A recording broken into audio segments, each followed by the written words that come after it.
The Hat Seller and the Monkeys.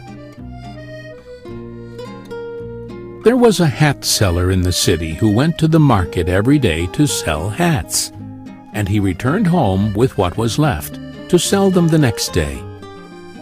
One day after he sold some hats, he passed by a forest on his way home. The weather was hot, and he was exhausted.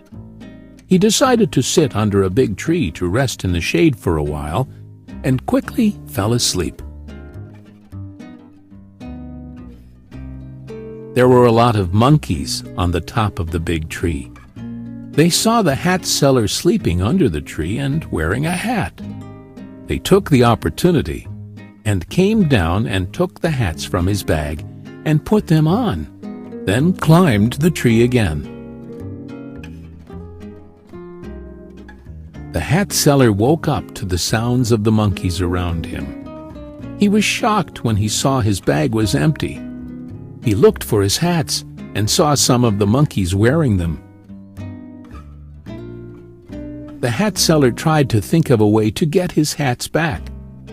He sat in place, thinking, and banged his own forehead, waiting for an idea to show up in his head. Meanwhile, he noticed the monkeys were imitating all his moves.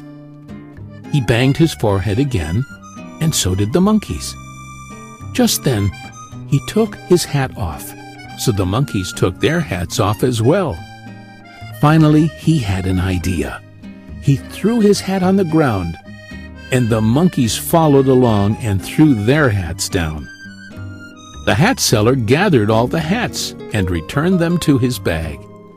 Then he happily returned home.